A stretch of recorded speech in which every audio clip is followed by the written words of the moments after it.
കർത്താവിൻ്റെ പരിശുദ്ധ നാമത്തിന് മഹത്വമുണ്ടാകുമാറാകട്ടെ. ദൈവകൃപയാൽ ഇന്ന് നമുക്ക് ദൈവം ഏകൻ എന്നുള്ള വിഷയത്തെക്കുറിച്ച് ഒന്നുകൂടി ചിന്തിപ്പാൻ കർത്താവ് നമുക്ക് കൃപ നൽകിയിരിക്കുന്നല്ലോ. ഏക ദൈവം, ദൈവത്തിൻ്റെ ഏകത്വം. ഏകമെന്ന് പറഞ്ഞാൽ ഒന്ന് എന്ന് നമ്മൾ അർത്ഥമാക്കുന്നു. ഒന്നിൽ കൂടുതലുള്ളതിനെ അനേകമെന്ന് പറയുന്നു. അത് രണ്ടായാലും മൂന്നായാലും എത്രയായാലും ഒന്നിൽ കൂടുതലുള്ളത് അനേകമാണ്. എന്നാൽ സംശയമില്ലാതെ സത്യവേദപുസ്തകം ഏറ്റവും മുഖ്യകൽപ്പനയായി പഠിപ്പിക്കുന്ന പാഠമാണ് ദൈവം ഏകൻ. ഏകനേ ഉള്ളൂ, മറ്റൊരുത്തനുമില്ല എന്ന് ഉറപ്പിച്ചു പറയുകയാണ്. ഏതെങ്കിലും സംശയത്തിന് ഇടവരത്തക്കവണ്ണം അത് ഒന്നിൽ കൂടുതലായി മനുഷ്യർക്ക് തോന്നുന്നുണ്ടെങ്കിൽ ദൈവത്തിൻ്റെ വചനപ്രകാരം അതിനെ ഗ്രഹിക്കാത്തത് കൊണ്ടാകുന്നുവെന്ന് നമുക്ക് അറിയാം.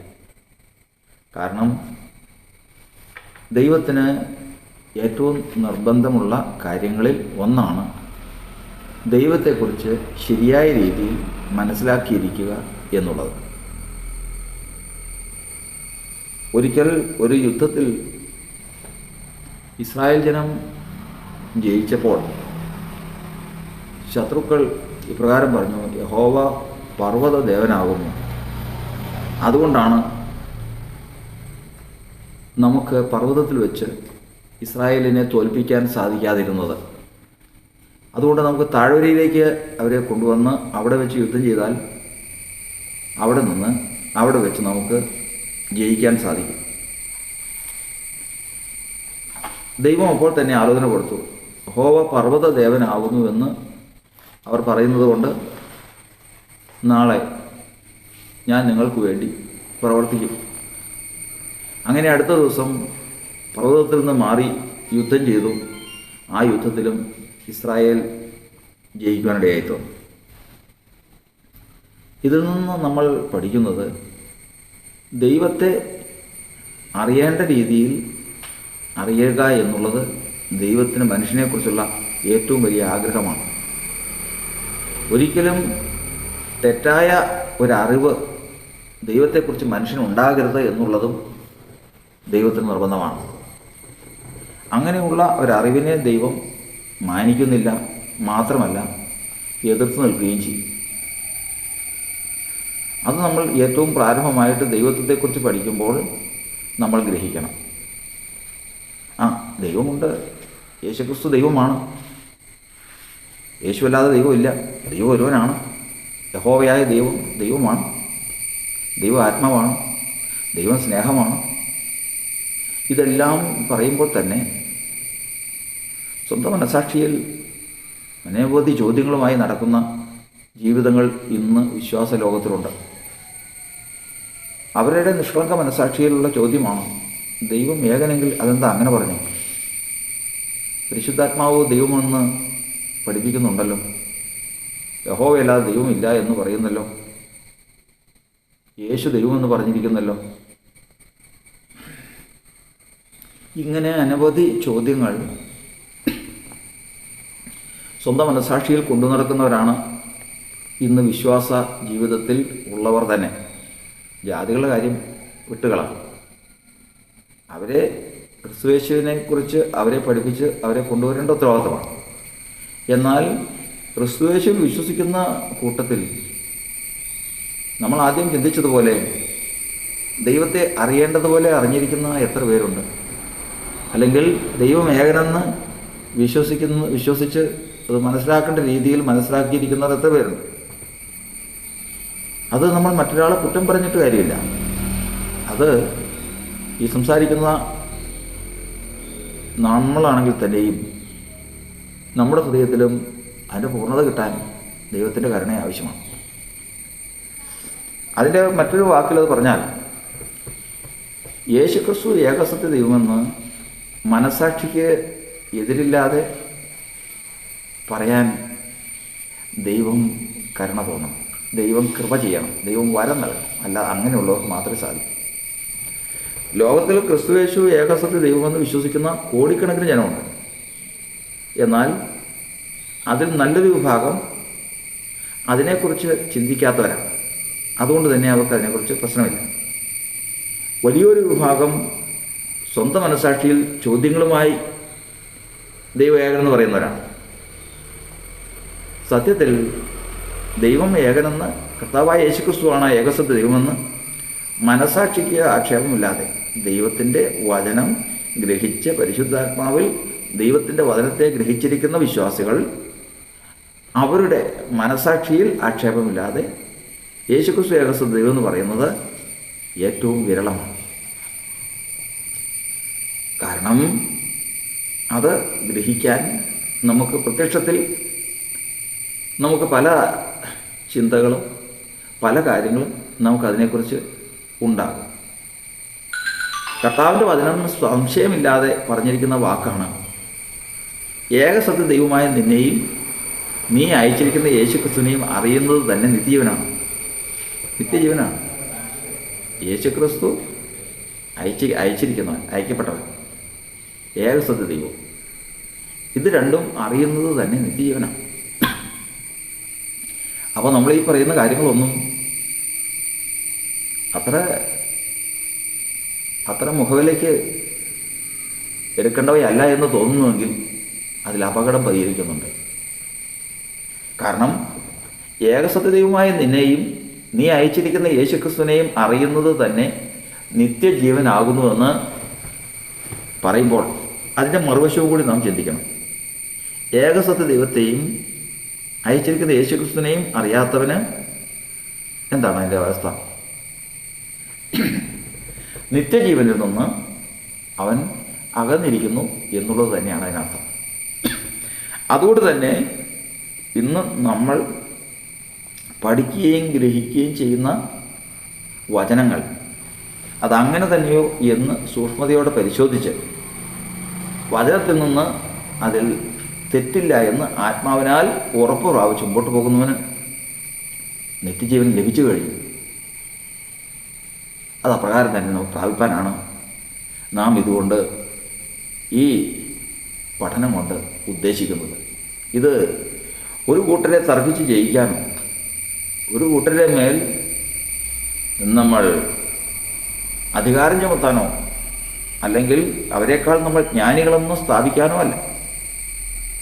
പിന്നെയോ ഈ കാര്യം കേട്ട് കണ്ട് മനസ്സിലാക്കി ഏകസത്യ ദൈവത്തെയും അയക്കപ്പെട്ടിരിക്കുന്ന യേശുക്രിസ്തുവിനെയും അറിഞ്ഞ് ഒരാൾ നിത്യജീവനെ പ്രാപിച്ചാൽ അത് ദൈവത്തിൻ്റെ സന്നിധിയിൽ അതിന് മാന്യതയുണ്ട്, സംശയമില്ല, ഒരു സംശയമില്ല.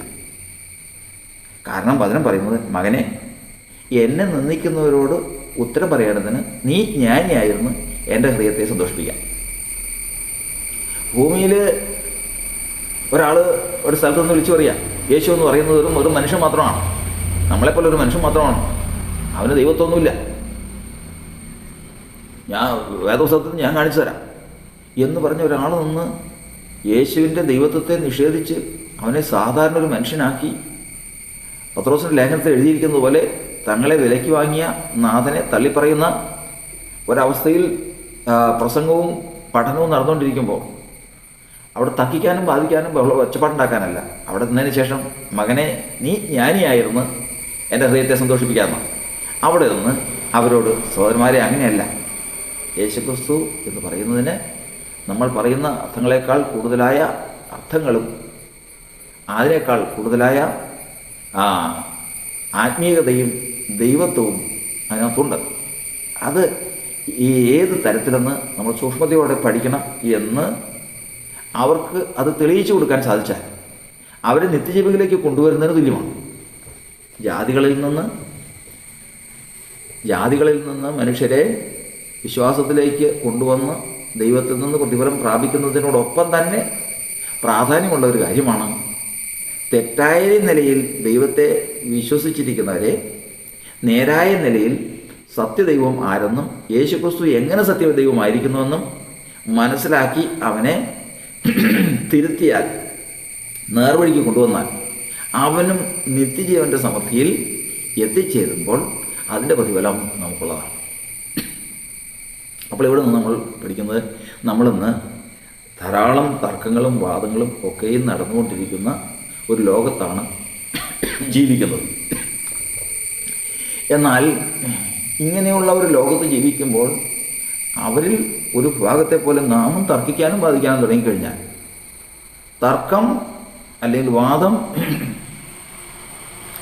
എന്ന് തുടങ്ങിക്കഴിഞ്ഞാൽ അവരവരുടെ ഭാഗം ശരിയെന്ന് അവരവർ തെളിയിക്കാനുള്ള സാമർഥ്യം അവിടെ തന്നെ ഉണ്ടാകും. അങ്ങനെ വരുമ്പോൾ സത്യത്തിൽ നിന്ന് മാറിപ്പോവുകയും ചെയ്യും. വാക്സാമർഥ്യമുള്ളവനും കയ്യൂക്കുള്ളവൻ കാര്യക്കാരൻ എന്ന് പറയുന്നത് പോലെ ആരോഗ്യമുള്ളവനും വാക്ചാതുര്യമുള്ളവനും അതുപോലെ തന്നെ ഭാഗ്യമുള്ളവനും കേൾക്കുന്നവർക്ക് പരിജ്ഞാനമില്ലാത്തവരും സംസാരിക്കുന്നവരെല്ലാം ജയം പ്രാപിക്കും. സത്യം അതിൻ്റെ വഴിക്ക് നിൽക്കുകയും ചെയ്യും. ആരും മനസ്സിലാക്കുകയുമില്ല. എന്നാൽ ഇവിടെ അങ്ങനെയല്ല. ഇവിടെ നമ്മൾ ചിന്തിക്കുന്നത്, നമ്മൾ വീണ്ടും ഒരു കാര്യം ചിന്തിക്കുകയാണ്. തുടക്കം മുതലേ നമ്മൾ പറഞ്ഞത് ഒരു പ്രാവശ്യം കൂടി നമ്മൾ ചിന്തിക്കുകയാണ്. ദൈവം ആരെന്ന് വ്യക്തമായിട്ട് അറിഞ്ഞിരിക്കുന്നവനെ ദൈവം മാനിക്കും. ദൈവത്തെക്കുറിച്ച് തെറ്റായ ഒരു അറിവുമായി മുമ്പോട്ട് പോകുന്നതിനെ ദൈവം ഇഷ്ടപ്പെടുന്നില്ല. ദൈവത്തെക്കുറിച്ച് ഏറ്റവും പരിജ്ഞാനത്തിൽ ജീവിക്കാൻ ദൈവം ആഗ്രഹിക്കുന്നു. ദൈവത്തെയും അയക്കപ്പെട്ട ക്രിസ്തുയേശുവിനെയും അറിയുന്നവന് ദൈവം നിത്യജീവൻ കൊടുക്കും നിശ്ചയമാണ്. അപ്പോൾ അങ്ങനെയെങ്കിൽ ഇതിനു വേണ്ടിയിട്ട് നമ്മുടെ ആയുഷ്കാലം മുഴുവൻ ചെലവഴിക്കുക എന്ന് പറയുന്നത് തെറ്റല്ല, നഷ്ടമല്ല. ഇത് മറ്റുള്ളവർക്ക് ഇഷ്ടപ്പെടുന്നുണ്ടോ എന്നുള്ളതല്ല, മറ്റുള്ളവരെ ഞാൻ ജയിക്കുന്നുണ്ടോ എന്നുള്ളതല്ല. വാക് സാമർത്ഥ്യത്തിൽ എന്നെ ജയിക്കാൻ കഴിയാത്ത ആരും ഉണ്ടാവില്ല. കാരണം അത്രയ്ക്ക് വാക് സാമർത്ഥ്യമോ അത്രയ്ക്ക് പാണ്ഡിത്യമോ അത്രമാത്രം കൃപയോ ഇല്ല. പിന്നെ എന്നിട്ടും ഈ കാര്യം തുനിയുന്നതിൻ്റെ കാരണം, ഇതിനു വേണ്ടി തുനിയുന്നതിൻ്റെ കാരണം അപ്പോസ്തലനായ പൗലോസ് പറഞ്ഞ പോലെ, ഞാൻ വാക്സാമർഥ്യമില്ലാത്തവനാകുന്നെങ്കിലും പരിജ്ഞാനമില്ലാത്തവനല്ല. ദൈവത്തെക്കുറിച്ചുള്ള പരിജ്ഞാനം ലഭിക്കുന്നത് ആത്മാവിനാലാണ്. ആ ആത്മാവിനാൽ ലഭിക്കുന്ന പരിജ്ഞാനം മറ്റുള്ളവർക്ക് പകർന്നു കൊടുക്കേണ്ടത് ഒരു സാമൂഹ്യ ജീവി ആയ മനുഷ്യൻ എന്നുള്ള നിലയ്ക്ക് ഏത് മനുഷ്യൻ്റെയും ഉത്തരവാദിത്തമാണ്. ഇന്ന് നമുക്ക് ആ ഉത്തരവാദിത്തമാണ് ഇവിടെ നിറവേറ്റുവാൻ ആഗ്രഹിക്കുന്നതും അതിനുവേണ്ടി ശ്രമിക്കുന്നതും. കർത്താവ് നമ്മെ അനുഗ്രഹിക്കുമാറാകട്ടെ. ഒന്നാമത്തെ തന്നെ നമ്മൾ മനസ്സിലാക്കി, ദൈവം ഏകനെന്ന് നമ്മൾ മനസ്സിലാക്കിയതിന് ഒരു ചരിത്രമുണ്ട്. അതിൻ്റെ കാരണം, ഇവിടെ ഈ ലോകം സൃഷ്ടിക്കപ്പെട്ടിട്ട് അധികം കാലമായിട്ടില്ല. അതായത് ദിവസങ്ങളുടെ സൃഷ്ടിയുടെ ആരംഭം മുതലാണ് ഈ ലോകത്തിൻ്റെ സൃഷ്ടി. ആദാമിനെ 6-ാമത്തെ ദിവസം സൃഷ്ടിച്ചെങ്കിൽ 1-ാമത്തെ ദിവസം ദൈവം ഭൂമിയിലെ ചില ക്രമീകരണങ്ങൾ വരുത്തി. എന്നാൽ അത് ഈ ലോകത്തിൻ്റെ സൃഷ്ടിയുടെ തുടക്കമായിരുന്നു. അതിനു മുൻപേ ഈ പ്രപഞ്ചമുണ്ട്. പ്രപഞ്ചവും സൂര്യൻ, ചന്ദ്രൻ, നക്ഷത്രങ്ങൾ, ഭൂമി മുതലായവയെല്ലാം അത് മുമ്പുണ്ട്. ലോകം സൃഷ്ടിക്കുന്നതിന് മുമ്പേ അതുണ്ട്. അങ്ങനെ സൃഷ്ടിക്കപ്പെട്ടിട്ടുള്ള ലോകം, അതിലുണ്ടായിരുന്നത് മനുഷ്യനുണ്ടായിരുന്നില്ല.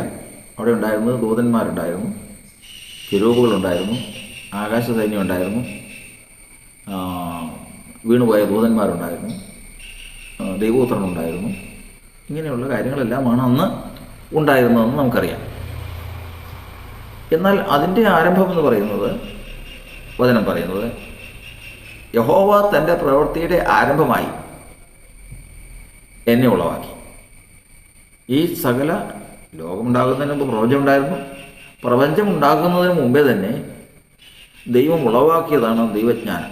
സദൃശവാക്യങ്ങൾ 8-ാം അധ്യായത്തിൻ്റെ 1, 23, 22, 23 വാക്യങ്ങൾ നമ്മൾ വായിക്കുമ്പോൾ അറിയാം.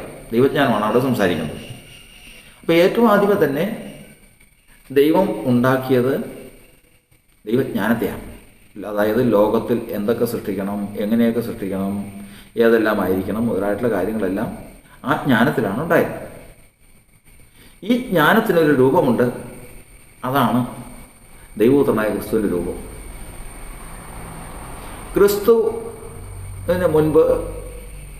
ക്രിസ്തുവിന് മുമ്പുണ്ടായിരുന്ന അവസ്ഥ എന്ന് പറയുന്നത് കാരണഭൂതനായ ദൈവമാണ്. കാരണഭൂതനായ ദൈവത്തിൽ നിന്ന് ഉളവായതാണ് ക്രിസ്തു എന്ന ദൈവപുത്രനും ദൈവത്തിൻ്റെ പരിശുദ്ധാത്മാവും. അങ്ങനെ നമ്മൾ പ്രപഞ്ച സൃഷ്ടിയെക്കുറിച്ച് നമ്മൾ പഠിക്കുന്നു. അവിടെ നമ്മൾ ദൈവപുത്രനും മുൻപേ പരിശുദ്ധാത്മാവിനും മുൻപേ ഒന്നുമില്ലാതിരുന്നപ്പോൾ ദൈവം ആരായിരുന്നു എന്നുള്ള ചോദ്യത്തിനാണ് വചനപ്രകാരം നമ്മൾ പഠിക്കുന്നത്. അവൻ കാരണഭൂതനായിരുന്നു, സകലത്തിനും കാരണമാണ്. കാര്യകാരണം എന്ന ബന്ധത്തെക്കുറിച്ച് കഴിഞ്ഞ 2 വീഡിയോകൾക്ക് മുമ്പുള്ള വീഡിയോയിൽ നമ്മൾ പഠിച്ചിട്ടുണ്ട്. കാര്യകാരണ ബന്ധം ഈ ലോകത്തിന് എബ്രായലേഖനം 11-ാം അധ്യായത്തിൽ നമ്മൾ പഠിക്കുന്നത് ഈ ലോകത്തിൻ്റെ സൃഷ്ടിക്ക് ദൃശ്യമായതല്ല കാരണമെന്ന് വരുമാറ് ലോകം ദൈവത്തിൻ്റെ വചനത്താൽ ഉളവായി എന്ന് നാം വിശ്വാസത്താൽ അറിയുന്നു. എല്ലാറ്റിനും കാരണമുണ്ട്.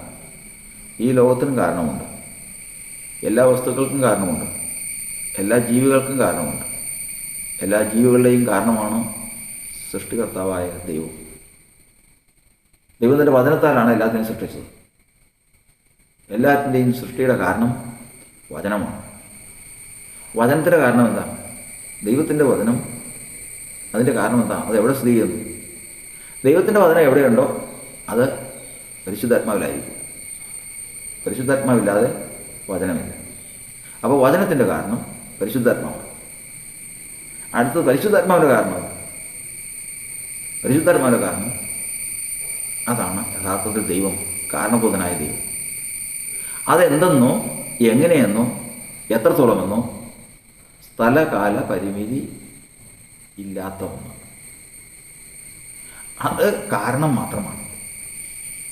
ഏറ്റവും ആദ്യമേ തന്നെ നമുക്കിന്ന് ദൈവത്തെക്കുറിച്ച് പഠിക്കുമ്പോൾ നമുക്ക് അടിസ്ഥാനപരമായിട്ടുള്ള പഠനം അതായിരിക്കണം. ദൈവം എന്ന് പറയുന്നത് കാരണഭൂതനാണ്. യേശുക്രിസ്തു ദൈവമാണെന്ന് നമ്മൾ പറയും. പുത്രൻ ദൈവത്തോട് സമനാണെന്ന് പറയും. പരിശുദ്ധാത്മാവ് ദൈവമാണെന്ന് പറയും. അങ്ങനെ യഹോവ ദൈവമാണെന്ന് പറയും.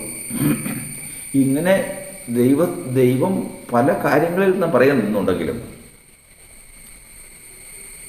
ദൈവമാരെന്ന് ചോദിച്ചാൽ അതിനൊരൊറ്റ ഉത്തരമാണ്, സംശയമില്ലാതെ വിശദീകരണമില്ലാതെ പറയാൻ കഴിയുന്നത്. കാരണം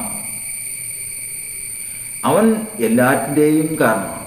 സകല അന്തസത്തയുടെയും കാരണമാണ്. സകല സത്യമായതിൻ്റെയും കാരണമാണ്. ദൈവം വെളിച്ചമാകുമെന്ന് പറഞ്ഞു കഴിഞ്ഞാൽ വെളിച്ചം സൃഷ്ടിയാണ്. അപ്പോൾ വെളിച്ചത്തിൽ എവിടെയാണ് സൃഷ്ടി? വെളിച്ചത്തിന് കാരണമായിരിക്കും. ദൈവം സ്നേഹമാകുമെന്ന് പറഞ്ഞു കഴിഞ്ഞാൽ സ്നേഹത്തിൻ്റെ കാരണം എന്താ? സ്നേഹത്തിൻ്റെ കാരണം ദൈവമാണ്. അപ്പോൾ ദൈവത്തിൻ്റെ കാരണം എന്താ? ദൈവത്തിന് കാരണമില്ല. ദൈവം മാത്രമാണ് കാരണം. കാര്യമില്ലാത്ത കാരണമാണ് ദൈവം. അതാണ് നമ്മൾ പഠിക്കാനിടയായിട്ടുള്ളത്. കാര്യമില്ലാത്ത കാരണം, സൃഷ്ടിയല്ലാത്ത കാരണം. ബാക്കി എവിടെ നോക്കിയാലും അതിൽ ഉളവായത് എന്തെങ്കിലും കാണാം. പരിശുദ്ധാത്മാവിനെ നമ്മൾ പ്രാപിച്ചാൽ അത് നാം പ്രാപിക്കത്തക്ക ഒന്നാണ്. ദൈവപുത്രനെ നമ്മുടെ ഹൃദയത്തിൽ വഹിച്ചാൽ അത് പ്രാപിക്കത്തക്ക ഒന്നാണ്. അങ്ങനെ കാണത്തക്കതും ഗ്രഹിക്കത്തക്കതുമായ പ്രാപിക്കത്തക്കതുമായ ഒന്നായി ഈ സകല പ്രപഞ്ചത്തിലും സകലതും നിറഞ്ഞു നിൽക്കുന്നു. അങ്ങനെ നിൽക്കുമ്പോൾ എന്തെന്നും ഏതെന്നും ഒന്നും വിശദീകരണമില്ലാതെ എല്ലാറ്റിൻ്റെയും കാരണം എന്നുള്ള നിലയിൽ ദൈവം നിലനിൽക്കുക. അതാണ് ഏകസത്യ ദൈവമായിട്ട് നാം പഠിക്കുന്നത്.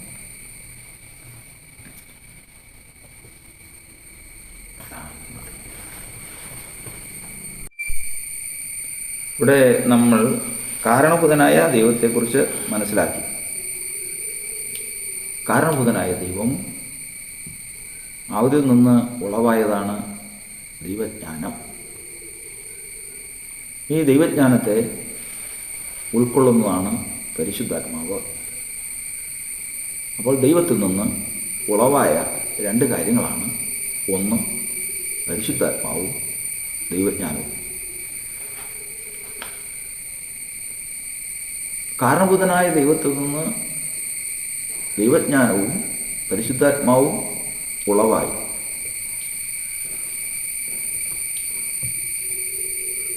ദൈവജ്ഞാനത്തിൽ നിന്ന് ദൈവം പ്രപഞ്ചത്തെ സൃഷ്ടിച്ചു. സ്വർഗവും ഭൂമിയും പ്രപഞ്ചവും ദൂതന്മാരും കെരൂബുകളും ദൈവസിംഹാസനവും ഒക്കെയും സൃഷ്ടിച്ചത് ദൈവജ്ഞാനത്തിൽ നിന്ന് പുറപ്പെടുവിച്ച വചന മുഖാന്തരം. ആ വചനമാണ് ഈ സകല ലോകത്തെയും സൃഷ്ടിച്ചിരിക്കുന്നത്. അങ്ങനെ സൃഷ്ടിച്ച ഈ ലോകം, അങ്ങനെ സൃഷ്ടിച്ച ഈ പ്രപഞ്ചം ദൈവത്തിൻ്റെ സൃഷ്ടിയായി നാം കാണുകയാണ്.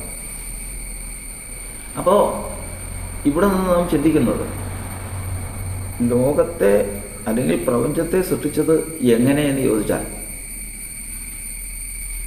കാരണഭൂതനായ ദൈവമാണ്. അവനൊരുത്തനേ ഉള്ളൂ ദൈവമായിട്ട്. അവനെങ്ങനെയാണ് സൃഷ്ടിച്ചത്? അവൻ തൻ്റെ ജ്ഞാനത്താലാണ് സൃഷ്ടിച്ചത്. അവൻ തൻ്റെ ജ്ഞാനത്താൽ എങ്ങനെ സൃഷ്ടിച്ചു? അവൻ തൻ്റെ ജ്ഞാനത്താലും ആത്മാവിനാലുമാണ് ഈ ലോകത്തെ സൃഷ്ടിച്ചത്, ഈ പ്രപഞ്ചത്തെ സൃഷ്ടിച്ചത്. അതിന് ഇപ്പോൾ ആർക്കും തർക്കമില്ല. അപ്പോൾ ഇവിടെ ഈ മൂന്ന് ഭാഗത്തെ കാണുകയാണ്. അതായത് കാരണഭൂതനായ ദൈവം, തൻ്റെ ആത്മാവ്, തൻ്റെ ജ്ഞാനം. കാരണഭൂതൻ്റെ ജ്ഞാനമാണ് ദൈവപുത്രനായ ക്രിസ്തു, അത് തന്നെയാണ് വചനം. കാരണഭൂതൻ്റെ ആത്മാവാണ് പരിശുദ്ധാത്മാവ്. ഇതാണ് ഇന്ന് ലോകത്തിൽ ദൈവമെന്ന് വിശ്വസിക്കുമ്പോൾ അതിൻ്റെ സാരാംശത്തിൽ നിന്ന് തെറ്റിപ്പോകുന്നതിൻ്റെ കാരണം അതാണ്. പെട്ടെന്ന് ചോദിക്കുമ്പോൾ ദൈവസിംഹാസനത്തിൽ ഇരിക്കുന്ന ദൈവപുത്രനായ ക്രിസ്തു ദൈവമല്ലേ? അതെ, അദ്ദേഹം സമ്മതിക്കേണ്ടി വരും. കാരണം യോഹന്നാൻ്റെ സുവിശേഷത്തിൽ പ്രത്യേകിച്ച് എടുത്തെഴുതിയിട്ടുണ്ട്, പുത്രൻ പിതാവിനോട് സമനാണ്. പിതാവിനോട് സമനായവനാരാ? ദൈവത്തോട് സമൻ ദൈവമാണ്. അപ്പോൾ പുത്രൻ ദൈവമാണ്. പരിശുദ്ധാത്മാവ് ദൈവമല്ലേ? അതെ, സംശയമില്ല. ദൈവത്തിൻ്റെ പരിശുദ്ധാത്മാവ് വസിക്കുന്ന ദൈവത്തിൻ്റെ മന്ദിരമാവുന്ന നിങ്ങൾ ചെയ്യുക. പരിശുദ്ധാത്മാവ് ദൈവമാണ്, പുത്രൻ ദൈവമാണ്, ദൈവപുത്രനായ ക്രിസ്തു ദൈവമാണ്, പരിശുദ്ധാത്മാവ് ദൈവമാണ്, കാരണബോധന ദൈവമാണ്. ഇതെങ്ങനെ ഇതിനെ വ്യാഖ്യാനിക്കും? ഇതെങ്ങനെ ഇതിനെ പഠിക്കും? കാരണബോധനയിൽ നിന്ന് പുറപ്പെട്ട ഈ രണ്ട് കാര്യങ്ങൾ ദൈവമെന്ന് പഠിക്കുമ്പോൾ, കാരണബോധനെ കൂടാതെ ഈ രണ്ട് കാര്യങ്ങൾ ചിന്തിക്കുമ്പോൾ മനുഷ്യർക്ക് തെറ്റുണ്ട്. കാരണബോധനയിൽ നിന്ന് അതിന് ഉദാഹരണ സഹിതം കഴിഞ്ഞ ഭാഗത്ത് നമ്മൾ ചിന്തിക്കാനിടയായിട്ടുണ്ട്. കാരണം ഒരു മനുഷ്യൻ തൻ്റെ ഉള്ളത്തിൽ ഒരാഗ്രഹം ജനിച്ചു, തനിക്ക് ഒരു ഭക്ഷണം ഉണ്ടാക്കണം, ഒരു പ്രത്യേക ഭക്ഷണം ഉണ്ടാക്കണം, തനിക്ക് ഒരപ്പം ഉണ്ടാക്കണം. അപ്പം ഉണ്ടാക്കാനായിട്ട് താൻ അതിനെക്കുറിച്ച് ചിന്തിച്ച് തീരുമാനത്തിൽ നിരൂപിച്ചൊരു തീരുമാനമെടുത്തു. ആ തീരുമാനമെടുത്ത് പ്രവർത്തിക്കാൻ തൻ്റെ ശരീരം കൊണ്ട് പ്രവർത്തിച്ചു. അങ്ങനെ അപ്പമായി വന്നു. അങ്ങനെ അപ്പം ചുട്ടു. ഇത് ആരുണ്ടാക്കി? ഇതുണ്ടാക്കിയതിന് ശരീരം ആണ് എന്ന് ശരീരം പറയാം. ജ്ഞാനം കൊണ്ടാണ് ഉണ്ടാക്കുന്നത്, ജ്ഞാനത്തിന് പറയാം. സർവോപരി എനിക്ക് പറയാം, ഞാനാണ് ഉണ്ടാക്കിയത്. ഇതിലേതാ ശരി? ഞാനാണ് ഉണ്ടാക്കിയത്? ശരീരമാണ് ഉണ്ടാക്കിയത്? ജ്ഞാനമാണ് ഉണ്ടാക്കിയത്? ഇത് മൂന്നും കൂടുന്നതാണ് ഏകം. ഈ മൂന്നും ഉൾപ്പെടുന്നതാണ് ഏകം. കാരണം ഞാൻ ആദ്യമേ തന്നെ കാരണഭൂതൻ ജ്ഞാനാത്മാവായി, ജ്ഞാനാത്മാവ് പ്രവൃത്തിപഥത്തിലേക്ക് വന്നു. അങ്ങനെ വരുമ്പോൾ അതിൽ ഏകത്വമല്ലാതെ ദർശിപ്പാനില്ല. ഇവിടെ നിന്ന് നമ്മൾ പഠിക്കുന്നത് കാരണഭൂതൻ ഈ മൂന്ന് ചേർന്ന് വേണമോ ദൈവമാകാൻ? ഇതാണ് വിഷയം. ഇപ്പോൾ ത്രിയേകം, ദൈവത്തിൻ്റെ ത്രിയേകം എത്രയോ ജീവിതങ്ങൾ പരമാർത്ഥതയോടെ ജീവിക്കാൻ ആഗ്രഹിക്കുന്ന, സത്യത്തെ ഗ്രഹിക്കാൻ ആഗ്രഹിച്ച് വളരെ സത്യത്തെ കണ്ടെത്താൻ ഗ്രഹിച്ച ജീവിതങ്ങൾ പലരും ഈ ഒരു ചിന്തയിൽ പോയി നിൽക്കുന്നുണ്ട്. ദൈവം, പിതാവ്, പുത്രൻ, പരിശുദ്ധാത്മാവ് എന്ന് പറയുന്ന മൂന്ന് ശക്തികളുടെ സങ്കരമാണ്, അല്ലെങ്കിൽ ഐക്യതയാണ്, സംയോജനമാണ്. അതാണ് ദൈവമെന്ന് വിശ്വസിച്ച് അതിനുവേണ്ടി ജീവിതം ഒഴിഞ്ഞു വെച്ചിരിക്കുന്ന അനവധി പേർ ഇന്ന് ലോകത്തിലുണ്ട്. അപ്പോൾ ഈ പറയുന്നത് കേൾക്കുമ്പോൾ അത് ശരിയാണെന്ന് തോന്നും. എങ്ങനെ? ഞാൻ ആഗ്രഹിച്ചു, അപ്പം ഉണ്ടാകുന്നു. അപ്പത്തെക്കുറിച്ച് ചിന്തിച്ച് ഞാൻ തീരുമാനിച്ചു, അതെൻ്റെ ജ്ഞാനമായി. ആ ജ്ഞാനം നിവർത്തിക്കാൻ എൻ്റെ ശരീരം കൊണ്ട് പ്രവർത്തിച്ചു. എൻ്റെ ശരീരത്തിന് ജീവൻ തരുന്നത് രക്തമാണ്, രക്തത്തെ ജീവിപ്പിക്കുന്ന ആത്മാവാണ്. ആ ആത്മാവ് കൊണ്ട് പ്രവർത്തിച്ചു, അത് അപ്പമായി. അപ്പം മേശപ്പുറത്ത് വന്നപ്പോൾ ആര് പ്രവർത്തിച്ചു? ഞാൻ പ്രവർത്തിച്ചോ? എൻ്റെ ജ്ഞാനം പ്രവർത്തിച്ചോ? എൻ്റെ ശരീരം പ്രവർത്തിച്ചോ? ഇത് മൂന്ന് പേരും പങ്കാണ്. യഥാർത്ഥത്തിൽ പ്രവർത്തിച്ചത് ഞാനാണ്. അവിടെ ഈ മൂന്നും കൂടി ആണ് ഏകം എന്ന് വിശ്വസിക്കുമ്പോൾ തൽക്കാലത്തേക്ക് അത് തെറ്റുമില്ല, അത് ശരി തന്നെയാണ്. എത്ര ശരിയാണ്? കാരണം കാരണഭൂതനായ ദൈവം അതിലൊന്നുമില്ല. ആ ദൈവം ആഗ്രഹിച്ചത് ജ്ഞാനമായി. ആ ജ്ഞാനവും കൂടി അത് നിവർത്തിക്കാനായിട്ട് ആത്മാവുമായി. ആത്മാവ് കൊണ്ട് അത് നിവർത്തിച്ചു. ഇത് മൂന്നും കൂടിയതാണ് ദൈവം എന്ന് പറയുമ്പോൾ ഈ പ്രവർത്തിച്ചത് ശരിയാണ്. ഈ പ്രപഞ്ചം പ്രവർത്തിച്ച ദൈവം, പ്രപഞ്ചം ഉളവായത് ഇത് മൂന്നും ഒരുമിച്ച് കൂടി ശരി സമ്മതിച്ചു. ശരി, അത് നമുക്ക് തത്വത്തിൽ അങ്ങനെ വിശ്വസിക്കാം. പക്ഷേ തെറ്റ് വരുന്നത് എവിടെയാണെന്ന് വെച്ച് കഴിഞ്ഞാൽ ഇവിടെ പറഞ്ഞിരിക്കുന്നത് പിതാവിനേക്കാൾ വലിയവൻ. ഈ പറഞ്ഞ ഈ മൂന്ന് പേരും കൂടുന്നതിന് മുമ്പ് ദൈവം ഉണ്ടായിരുന്നു. ആത്മാവാകുന്നതിന് മുമ്പ്, ഹൃദയത്തിൽ ഇച്ഛ വരുന്നതിന് മുമ്പ് ദൈവം ഉണ്ടായിരുന്നു. അവൻ പൂർണ്ണനായിരുന്നു. അവൻ ആരായിരുന്നു? കാരണബോധനായിരുന്നു. അവനോട് കൂടെ ഏതെങ്കിലും ആളുണ്ടായിരുന്നോ? ഇല്ല, ആരും ഉണ്ടായിരുന്നില്ല. അവൻ ആരെങ്കിലും സഹായം വേണോ ദൈവമായിട്ട് നിൽക്കാൻ? ഇല്ല, ഒന്നും വേണ്ട. അവൻ സ്വയം സ്ഥിതനാണ്. അനാദിയും കാരണഭൂതനുമാണ്, അനാദിയും ശാശ്വതവാനുമാണ്. അവൻ ആരംഭമില്ലാത്തവനാണ്. അവൻ എന്നും ഒരുപോലെയാണ്, അനന്യനാണ്. പിന്നെ ഈ ക്രിയ ഇങ്ങനെ വന്നെന്താ? അപ്പോൾ ഇവിടെ നിന്ന് നമ്മൾ പഠിക്കുന്നത് ഈ കാരണഭൂതൻ്റെ സർവ്വവ്യാപിത്വമായിട്ട് പരിശുദ്ധാത്മാവിനെയും കാരണഭൂതൻ്റെ മനസ്സിലെ കാരണഭൂതൻ്റെ ജ്ഞാനമായിട്ട് ദൈവപുത്രനെയും നമ്മൾ മനസ്സിലാക്കുമ്പോൾ നമുക്ക് ആ പ്രശ്നം തീർന്നു. സൃഷ്ടിയിൽ ഈ ലോകത്തെ സൃഷ്ടിക്കാൻ ഈ കാര്യങ്ങളെല്ലാം ദൈവം ഒരു കൂട്ടിയെങ്കിലും കാരണഭൂതനായ ദൈവം ഒരുവനല്ലാതെ വേറെ ദൈവമില്ല. അത് ദൈവപുത്രനും കാരണം, പരിശുദ്ധാത്മാനും കാരണം. അവിടെ നിന്ന് നമ്മളൊരു കാര്യത്തിലേക്ക്, തീരുമാനത്തിലേക്ക് അല്ലെങ്കിൽ നിശ്ചയത്തിലേക്ക് വരികയാണ്. ആ നിശ്ചയം എന്തെന്നാൽ ഈ പ്രപഞ്ചത്തിന് കാരണം എന്ത്?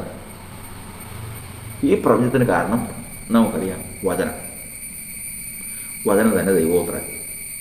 ഉളവായതൊന്നും അവനെ കൂടാതെ ഉളവായതല്ല. അപ്പോൾ പ്രപഞ്ചത്തിന് കാരണം ദൈവപുത്രന് കാരണം, അല്ലെങ്കിൽ ദൈവത്തിൻ്റെ വചനത്തിന് കാരണം പരിശുദ്ധാത്മാവ്. സംശയമില്ല. കാരണം പരിശുദ്ധാത്മാവിനെ കൂടാതെ വചനമോ ദൈവപുത്രനോ ഇല്ല. പരിശുദ്ധാത്മാവിന് കാരണം എന്താ? കാരണഭൂതനായ ദൈവം. അതാണ് ഏകസത്യ ദൈവം. അതല്ലാതെ വേറെ ദൈവമില്ല.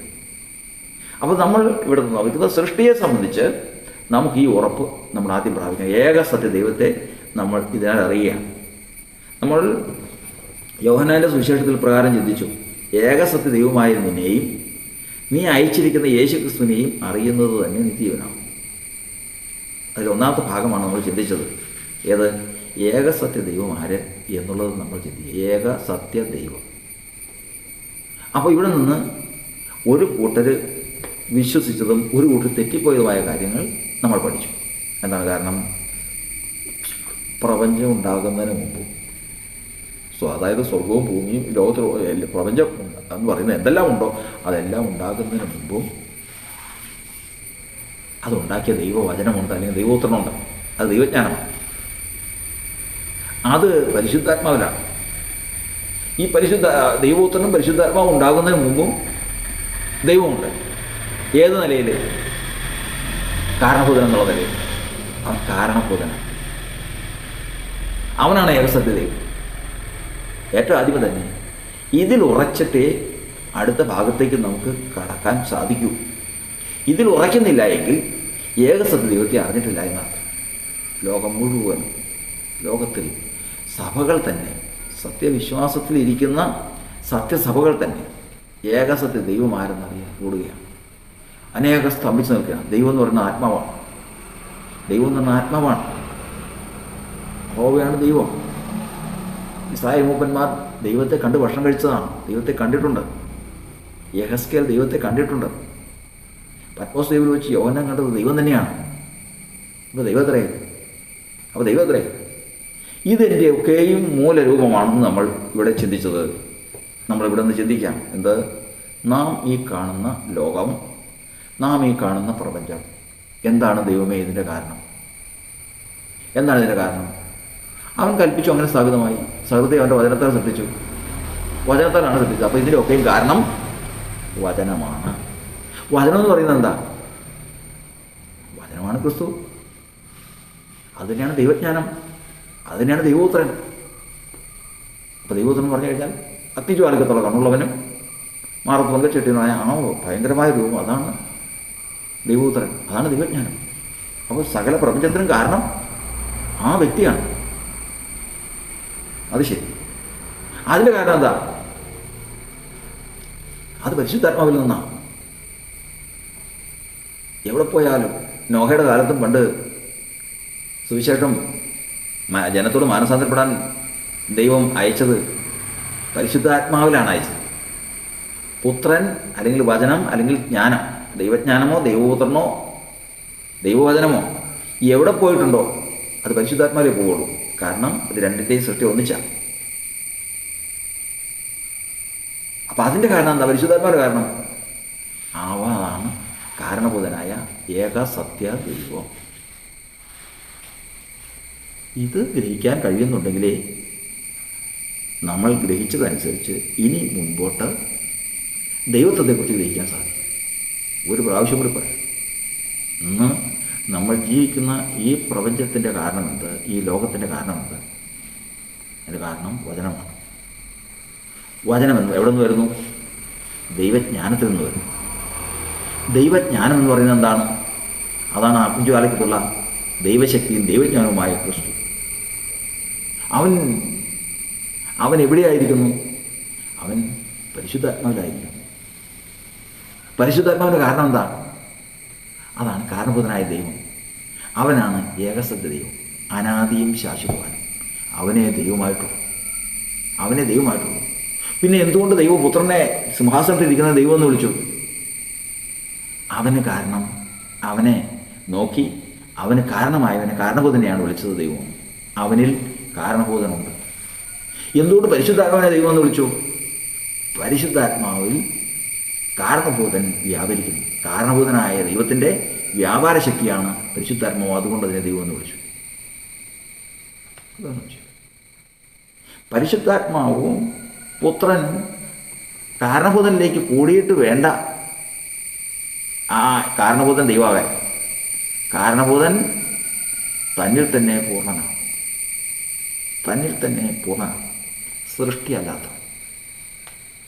സൃഷ്ടിയല്ലാത്ത സകലത്തിനും കാരണമായിരിക്കുന്നത് അവനാണ് ഏകസത്യ ദൈവം. ഇത് നമ്മുടെ ജീവിതത്തിൽ പഠനം. ഇത് പ്രാരംഭ പഠനമാണ്. ദൈവത്തെക്കുറിച്ചുള്ള പഠനത്തിൻ്റെ ഏറ്റവും ആദ്യത്തെ പഠനമാണ്. ഇത് കഴിഞ്ഞിട്ട് വേണം നമ്മൾ യോഹന്നാന്റെ സുവിശേഷത്തിൽ 17-ാം അധ്യായത്തിൽ പറഞ്ഞ വാക്യമാണ് നമ്മൾ പഠിക്കുന്നത്. ഏകസത്യ ദൈവമായ നിന്നെയും നീ അയച്ചിരിക്കുന്ന യേശുക്രിസ്തുവിനെ അറിയുന്നത് നിത്യജീവനാവും. ഒന്നാമത്തെ ഘട്ടം നമ്മൾ കഴിഞ്ഞു. ഏകസത്യ ദൈവത്തെ അറിയും. ഇനി അയക്കപ്പെട്ട യേശുക്രിസ്തുവിനെ അറിയേണ്ടത്. അത് നമുക്ക് അടുത്ത ഇതിലേക്ക് ചിന്തിക്കാം. തിരുനാമത്തിന് വീണ്ടും മഹത്വം ഉണ്ടാകട്ടെ. നമ്മൾ ദൈവമേഘൻ എന്നുള്ള വിഷയത്തിൽ യോഹന്നാൻ്റെ സുവിശേഷം 17-ാം അധ്യായത്തിൽ എഴുതിയിരിക്കുന്നത്, ഏകസത്യ ദൈവമായ നിന്നെയും നീ അയച്ചിരിക്കുന്ന യേശുക്രിസ്തുവിനെയും അറിയുന്നത് തന്നെ നിത്യജീവനാകുന്നു. ഈ വിഷയമാണ് നമ്മൾ കഴിഞ്ഞ ഭാഗത്ത് ചിന്തിപ്പാനിടയായിത്തീർന്നത്. അതിൽ ഒന്നാമത്തെ ഭാഗമാണ് ഏകസത്യ ദൈവമായ നിന്നെയും നീ അയച്ചിരിക്കുന്ന യേശുക്രിസ്തുവിനെയും അറിയുന്നത് നിത്യജീവനാകുന്നു. അതിൽ രണ്ട് ഭാഗമായിട്ട് നമ്മളത് തിരിച്ചു. ഏകസത്യ ദൈവത്തെയും അയക്കപ്പെട്ടിരിക്കുന്ന യേശുക്രിസ്തുവിനെയും നമ്മൾ തിരിച്ചു രണ്ടായിട്ട് പഠിക്കാൻ ചിന്തിച്ചു. അതിലൊന്നാമത്തെ ഭാഗമാണ് ഏകസത്യ ദൈവം. ഏകസത്യ ദൈവം എന്നാൽ ആരാണ് എന്നുള്ളത് കഴിഞ്ഞ പാഠത്തിൽ നിന്ന് നമ്മൾ ഗ്രഹിച്ചു. അതിൽ ഏറ്റവും പ്രധാനപ്പെട്ട ഒരു ഭാഗമായിട്ട് ചിന്തിച്ചത് ഈ ലോകം, പ്രപഞ്ചം, ദൂതന്മാർ, സ്വർഗം ഇതൊന്നുമില്ലാതിരുന്നൊരു കാലം.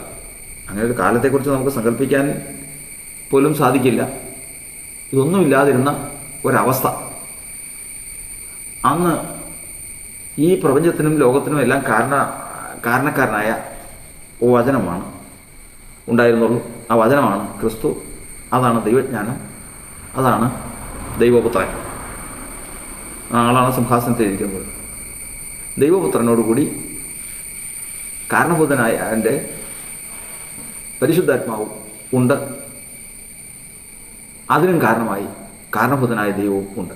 കാരണഭൂതനായ ദൈവത്തിൽ നിന്ന് പരിശുദ്ധാത്മാവും ദൈവപുത്രനും. ലോകത്തെക്കുറിച്ച്, പ്രപഞ്ചത്തെക്കുറിച്ച് കാരണഭൂതനായവൻ ആഗ്രഹിച്ചതും ചിന്തിച്ചതുമായ കാര്യങ്ങളാണ് ദൈവജ്ഞാനമായി ഉളവായി വന്നത്. അത് സദൃശവാക്യം 8-ാം അധ്യായത്തിൽ നമ്മൾ പഠിച്ചു.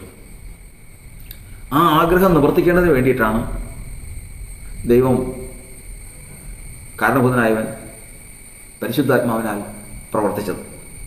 അപ്പോൾ അവിടെ നിന്ന് 3 കാര്യങ്ങൾ: കാരണഭൂതൻ, പരിശുദ്ധാത്മാവ്, ദൈവപുത്രൻ. ഈ 3 കാര്യങ്ങൾ നമ്മൾ പഠിച്ചു. അവിടെ നിന്ന് സാധാരണ ഒരു ബുദ്ധിക്ക്, സാധാരണ ഒരു മനുഷ്യന് നോക്കുമ്പോൾ അത് 3 കൂടിയതാണ്. ഈ 3 ഘടകങ്ങൾ കൂടിയാണ് ലോകത്തെ സൃഷ്ടിച്ചതെന്ന്, അല്ലെങ്കിൽ പ്രപഞ്ചത്തെ സൃഷ്ടിച്ചതെന്ന് തോന്നും. അതങ്ങനെ തന്നെയാണ് താൻ. അപ്പോൾ അവിടെ നിന്ന് ഉളവായിട്ടുള്ള ഒരു ഉപദേശമാണ് ത്രിയേക ദൈവം എന്ന് പറഞ്ഞാൽ കാരണഭൂതനായ ദൈവവും പുത്രനായ ദൈവജ്ഞാനമാകുന്ന പുത്രനായ ക്രിസ്തുവും അതുപോലെ തന്നെ ദൈവത്തിൻ്റെ പരിശുദ്ധാത്മാവും. ഇത് 3 ഘടകങ്ങളോ കൂടിയാണ് ലോകത്തെ സൃഷ്ടിച്ചത്, അല്ലെങ്കിൽ പ്രപഞ്ചത്തെ സൃഷ്ടിച്ചത്. അത് ശരിയാണ് താൻ. അതിന് തെറ്റ് പറയുന്നില്ല. അപ്പോൾ അതുകൊണ്ട് തന്നെ ലോകത്തിൽ ക്രിസ്തീയ വിശ്വാസത്തിൽ ഒരു വലിയൊരു വിഭാഗം ത്രിയേക ദൈവം എന്നുള്ള ഒരു ചിന്താഗതിയിലേക്കും തീരുമാനത്തിലേക്കും വിശ്വാസത്തിലേക്കും തിരിഞ്ഞു. പിതാവ്, പുത്രൻ, പരിശുദ്ധാത്മാവ് എന്ന് പറയുന്ന 3 ഘടകങ്ങൾ കൂടിയതാണ് ഏകസത്യ ദൈവം എന്ന് വിശ്വസിച്ചതെന്ന് തിരിയുക. അതിന് അവർ പരിശുദ്ധ തൃത്വം എന്ന് പറഞ്ഞ് അതിൽ വിശ്വസിക്കുന്നു. അതവരുടെ സാധാരണ ഒരു ബുദ്ധിക്ക് തോന്നാവുന്ന ഒരു കാര്യം മാത്രമായിട്ട് നമ്മൾ കണക്കൂട്ടിയാൽ മതി. കാരണം അതിനെ നമ്മൾ അവരോട് എതിർക്കാനോ അതിനെക്കുറിച്ച് നമുക്കതിനെ തർക്കിക്കാനോ അതിന് പോകുന്നതിനേക്കാൾ മുമ്പ് നമുക്ക് അവർ പറഞ്ഞതിൻ്റെ, അവർ വിശ്വസിക്കുന്നതിൻ്റെ യുക്തിയും യുക്തിഹീനതയും എന്താണെന്ന് മനസ്സിലാക്കി കഴിഞ്ഞാൽ അവർക്ക് കാര്യങ്ങൾ നമുക്ക് ഗ്രഹിക്കാൻ കഴിയും. അതിൽ മനസ്സുള്ളവരത് മനസ്സിലാക്കാനും ഇടയായിത്തീരും. ഒരിക്കലും തർക്കമോ വാദമോ അല്ലെങ്കിൽ ഒരു അധിക്ഷേപമോ ശാസനയോ ഒന്നും ഒരു ജ്ഞാനത്തെയോ അറിവിനെയോ ഉണ്ടാക്കുന്നില്ല. അപ്പോൾ ഇവിടെ നിന്ന് നമ്മൾ ഗ്രഹിച്ചത് കാരണഭൂതനായ ദൈവം,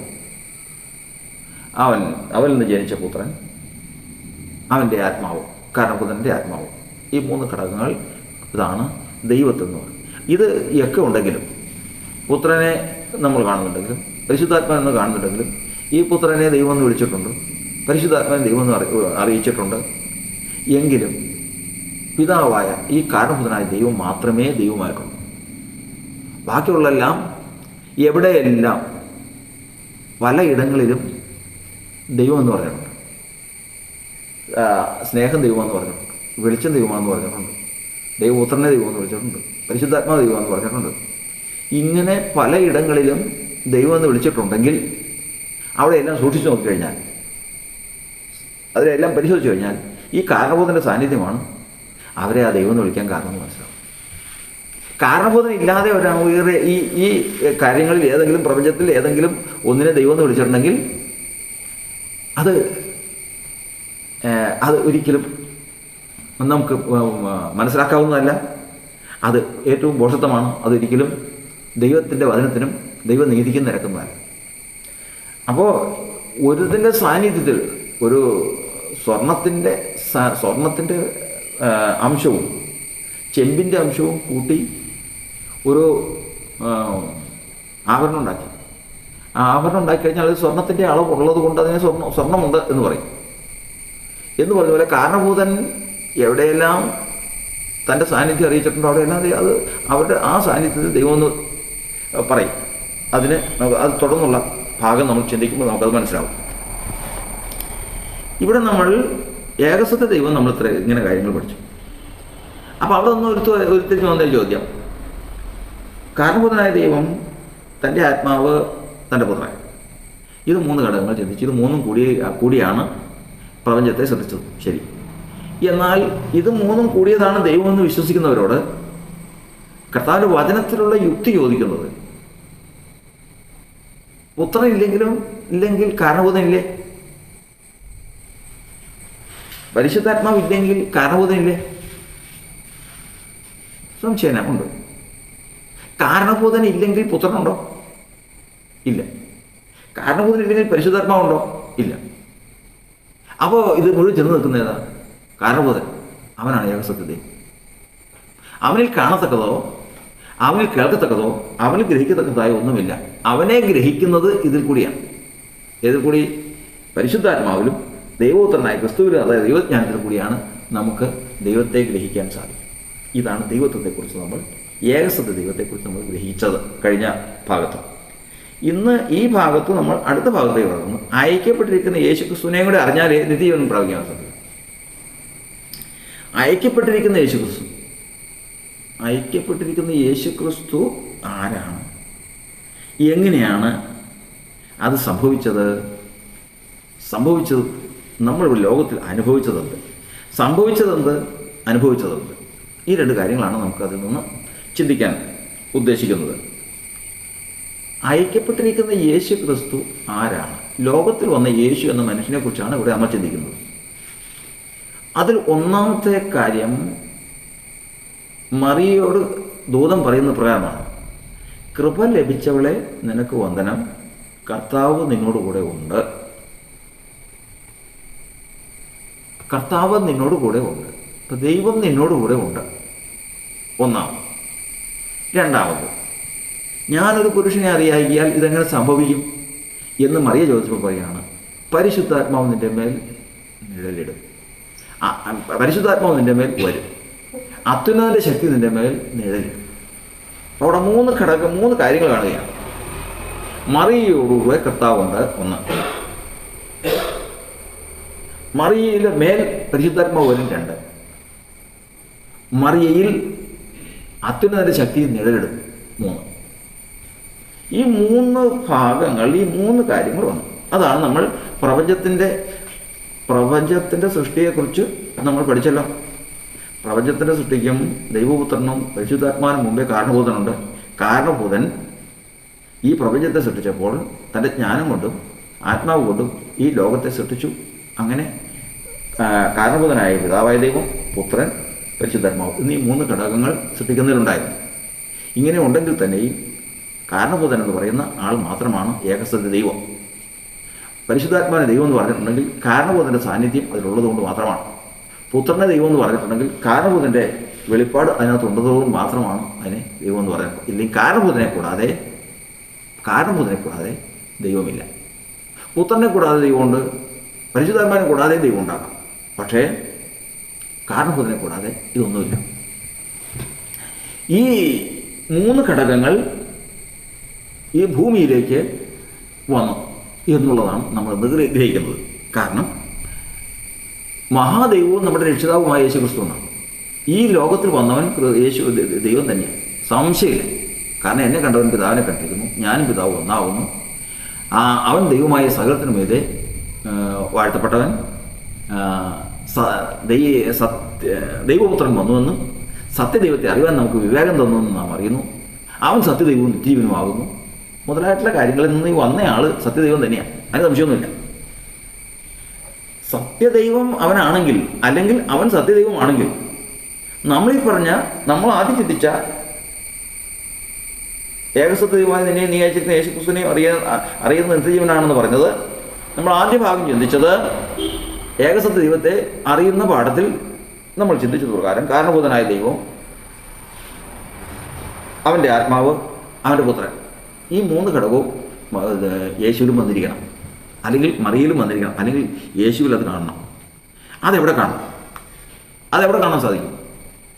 അതിനെക്കുറിച്ചാണ് ദൂതൻ പറയുന്നത്, ഗബ്രിയേൽ ദൂതൻ പറയുന്നത്, കൃപ ലഭിച്ചവളെ നിനക്ക് വന്ദനം, കർത്താവ് നിന്നോടുകൂടെ ഉണ്ട്. 1, കാരണഭൂതൻ ഉണ്ടെന്നാണ് പറഞ്ഞതിനർത്ഥം. 2, പരിശുദ്ധാത്മാവ് നിൻ്റെ മേൽ വരും. പരിശുദ്ധാത്മാവ് വരും.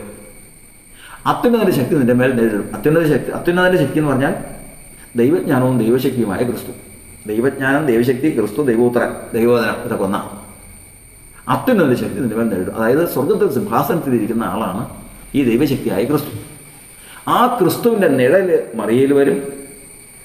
പരിശുദ്ധാത്മാവ് മറിയയുടെ മേൽ വരും. മറിയയോടുകൂടെ കർത്താവുണ്ട്, അതായത് കാരണഭൂതനായ ദൈവമുണ്ട്.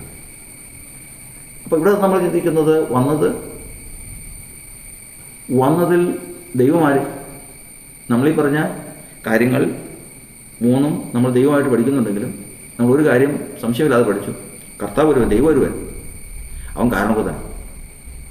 അവൻ്റെ ഇഷ്ടം ദൈവപുത്രനാണ്. അവൻ്റെ ഇഷ്ടമാണ് ദൈവപുത്രൻ, അല്ലെങ്കിൽ ദൈവജ്ഞാനം. അത് നിവർത്തിക്കേണ്ടതിനാണ് പരിശുദ്ധാത്മാവ്. ഇത് അതേ പ്രപഞ്ചത്തെ സൃഷ്ടിച്ച അതേ സംവിധാനത്തിൽ തന്നെയാണ് ഇവിടെ ഭൂമിയിലേക്ക് ഒരു മനുഷ്യ സൃഷ്ടിക്കേണ്ടി വന്നിരിക്കുന്നത്. കർത്താവ് മറിയോടുകൂടി ഇരുന്നു മാനവരാശിയുടെ രക്ഷയ്ക്ക് വേണ്ടി ഒരു രക്ഷ ഒരുക്കി. അതാണ് ദൈവപുത്രൻ്റെ നിഴൽ, ദൈവശക്തിയുടെ നിഴൽ. അതിൻ്റെ ഉൽപ്പാദനത്തിന് വേണ്ടിയിട്ട്, അതിന് നിവൃത്തിക്ക് വേണ്ടിയിട്ടാണ് പരിശുദ്ധാത്മാവ് വന്നത്. അങ്ങനെ ഒരു പ്രജ അവിടെ ഉളവായി. അത് ആരൊക്കെ പ്രവർത്തിച്ചു? സംശയം വേണ്ട. പ്രപഞ്ചത്തെ സൃഷ്ടിച്ചപ്പോൾ എങ്ങനെ പ്രവർത്തിച്ചു? കാരണഭൂതൻ തൻ്റെ ഇഷ്ടപ്രകാരം പരിശുദ്ധാത്മാവിനാൽ പ്രപഞ്ചത്തെ സൃഷ്ടിച്ചു.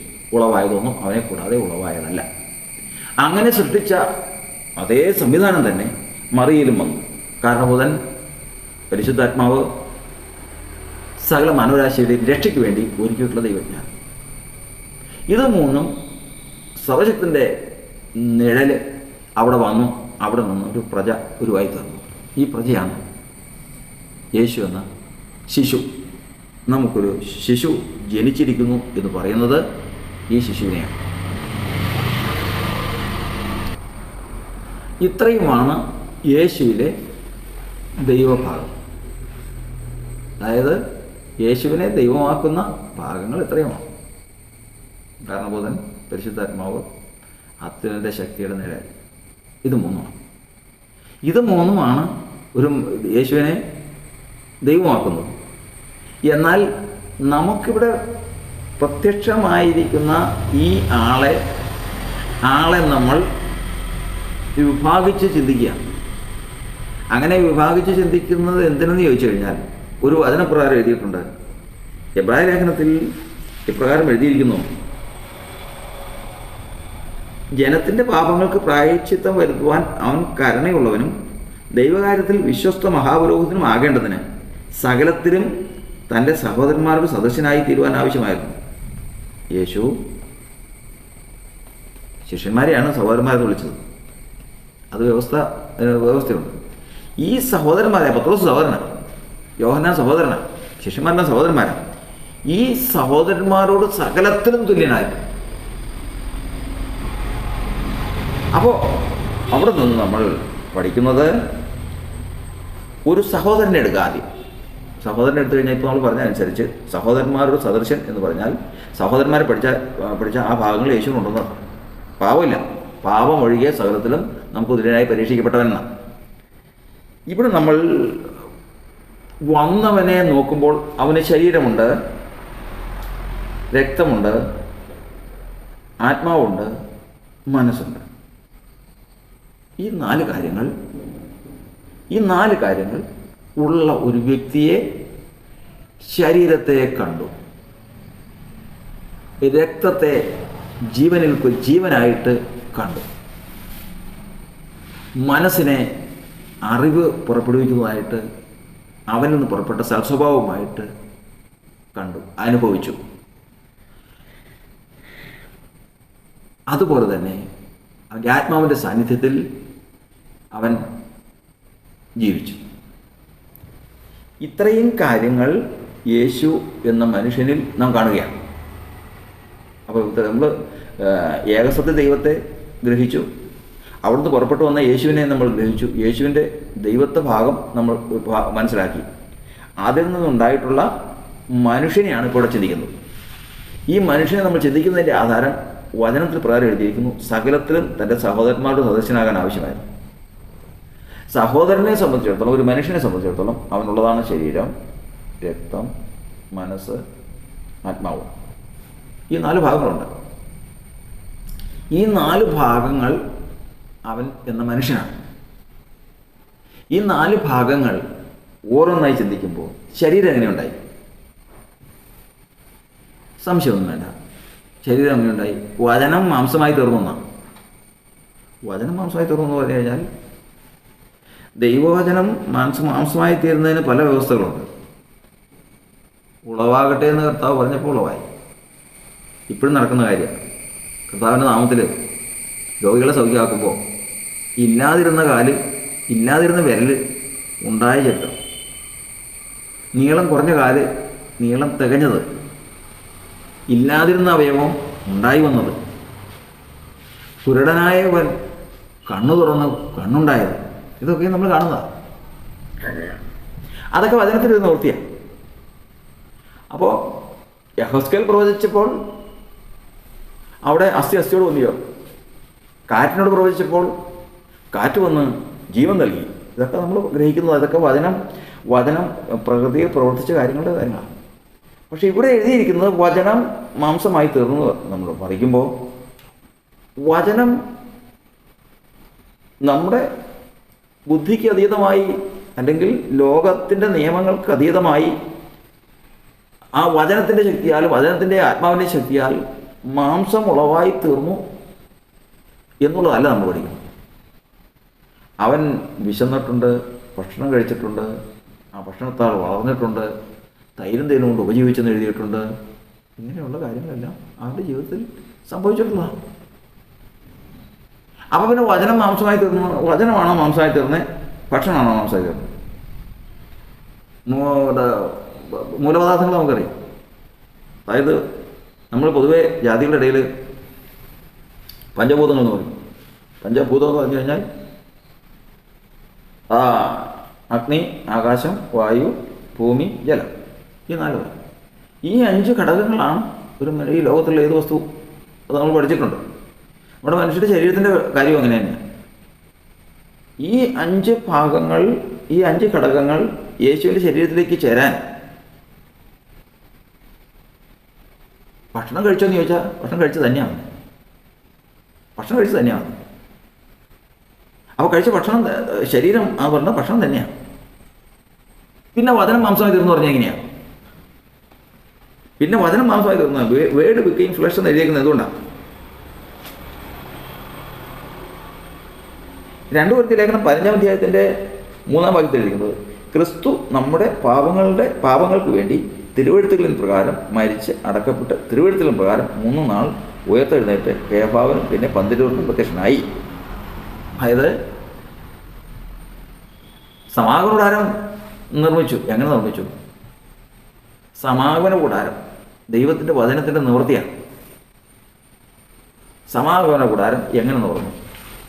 സ്വർഗത്തിലൊരു വിശുദ്ധ മന്ദിരമുണ്ട്, സിയോനിൽ ഒരു വിശുദ്ധ മന്ദിരമുണ്ട്, ദൈവം വസിക്കുന്ന ഒരു മന്ദിരമുണ്ട്. ആ മന്ദിരത്തിൻ്റെ മാതൃക ഇന്നത്തെ സീനായ് മലയിൽ വെച്ച് മോശയ്ക്ക് ദൈവം കാണിച്ചു കൊടുത്തു. മോശ ആ മാതൃക കണ്ടു, സ്വർഗത്തിലുള്ളതിൻ്റെ മാതൃക കണ്ടു. സ്വർഗത്തിലുള്ളതിൻ്റെ മാതൃക കണ്ടതിന് ശേഷം അങ്ങനെ സ്വർഗത്തിൽ ദൈവത്തിൻ്റെ മന്ദിരത്തിൻ്റെ മാതൃക സീനായി പർവ്വതത്തിൽ മോശയ്ക്ക് കാണിച്ചു കൊടുത്തത്, മോശ അത് ഇസ്രായേൽ ജനത്തിന് പറഞ്ഞു കൊടുത്ത മാതൃകയിലാണ് സമാഗമന കൂടാരം ഉണ്ടാക്കിയത്. സമാഗമന കൂടാരം ഉണ്ടാക്കിയത് യഥാർത്ഥത്തിൽ എന്തുകൊണ്ടെന്നുള്ള ചോദ്യം അവിടെ വരും. മോശ ദൈവത്തിൽ നിന്ന് പ്രാപിച്ച ജ്ഞാനം കൊണ്ടുണ്ടാക്കിയെന്ന് പറയാം. ഇസ്രായേൽ മക്കൾ പറയാം, അല്ല, ഞങ്ങളാണ് ഉണ്ടാക്കിയത്. അതിൻ്റെ കുറ്റിയും കൊളുത്തും മുന്താഴവും പലകയും തിരശ്ശീലകളുമെല്ലാം വിവിധമായിട്ടുള്ള നൂല് കൊണ്ടും വസ്ത്രങ്ങൾ കൊണ്ടും പലകകൾ കൊണ്ടും തങ്കം കൊണ്ടും സ്വർണം കൊണ്ടും അങ്ങനെയൊക്കെ എല്ലാമാണ് ഉണ്ടാക്കിയതെന്ന് പറയാം. യഥാർത്ഥത്തിൽ ഇത് രണ്ടും ശരിയാണ്. ഭൗതിക വസ്തുക്കളെ കൊണ്ട് തന്നെയാണ് സമാഗമന കൂടാരം ഉണ്ടാക്കിയത്. എന്നാൽ അത് ഉണ്ടാക്കപ്പെട്ടതിൻ്റെ ജ്ഞാനമെന്ന് പറയുന്നത് മോശയ്ക്ക് ദൈവം കൊടുത്ത, പർവ്വതത്തിൽ കാണിച്ചു കൊടുത്ത പർവ്വതത്തിൻ്റെ മാതൃകയുടെ ജ്ഞാനമാണ് അവിടെ സമാഗമന കൂടാരമായി തീർന്നത്. അപ്പോൾ സമാഗമന കൂടാരം എന്ന് പറയുന്നത് സ്വർഗത്തിലിരിക്കുന്ന ദൈവത്തിൻ്റെ മന്ദിരത്തിൻ്റെ നിഴലാണ്. അത് നമ്മൾ എബ്രായ ലേഖനത്തിൽ നമ്മൾ പഠിക്കുന്നുണ്ട്. എബ്രായ ലേഖനത്തിൽ നമ്മൾ പഠിക്കുന്നത് പ്രകാരമാണ്,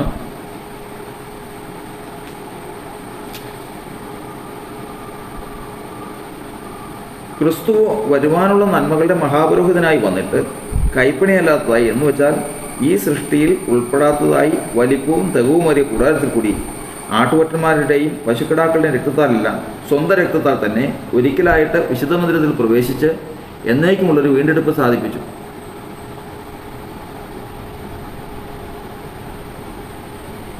അതിൻ്റെ 22-ാം വാക്യത്തിൽ, ന്യായപ്രമാണപ്രകാരം ഏകദേശം സകലവും രക്തത്താൽ ശുദ്ധീകരിക്കപ്പെടും, രക്തം ചൊരിഞ്ഞിട്ടല്ലാതെ വിമോചനമില്ല.